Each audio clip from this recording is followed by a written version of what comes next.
अस्सलामुअलैकुम, आप देख रहे हैं के न्यूज़ चैनल। खबर शामिल करते हैं कराची से। हमारी नुमाइंदा महमूदा बानो की रिपोर्ट के मुताबिक कराची में शहरियों की सेफ्टी के लिए सख्त रूल्स अब बनाने पड़े। नोटिफिकेशन जारी कर दिया गया है। कराची में डबल सवारी पर अब खवातीन, बच्चे, पुलिस एहलकार, सहाफ़ी भी सफर नहीं कर सकेंगे। तमाम तर पाबंदी आयद कर दी गई है। खिलाफ वर्जी करने वाले पर मुकदमा दर्ज होगा। डबल सवारी पर पाबंदी का ये इकदाम कोरोना वायरस से बचाव के लिए किया गया है। कराची पुलिस चीफ गुलाम नबी मेमन मजीद हिदायत इंस्पेक्टर दे रही हैं। आइए देखते हैं। आप लोग खुद जिम्मेदार हैं, खुद समझ लें। कल से आप लोग मुझसे शिकवा नहीं कीजिएगा कि मैडम आपने बताया नहीं था और हमें पता नहीं था कि हम डबल सवारी पे आए जाए। अभी आप लोग इंतजार करें कम से कम 1 घंटा, उसके बाद मैं आप लोगों को ऐसा जाए दूंगी, सिर्फ वार्निंग के। उसके बाद आप लोगों को सबको वापस भेजूंगी। यहाँ से वापस जहाँ से आए वहाँ जाओ।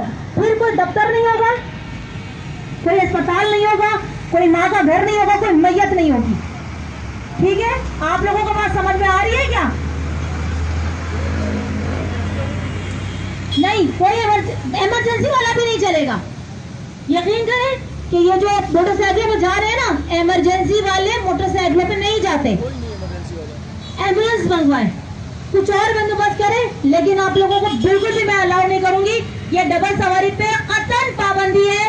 अभी मैं आपको 1-2 घंटे रोक के वार्निंग दे के मैं छोड़ दूंगी, लेकिन इसके बाद आप लोगों को किसी भी तरह से मैं अलाउ नहीं करूंगी डबल सवारी। चाहे वो बच्चा हो एक आदमी के साथ, या औरत हो, चाहे कोई मर्द हो, सबको मैं सीधा वापस भेजूंगी या उनकी गाड़ियां डिटेन करूंगी, उनके खिलाफ केस करूंगी।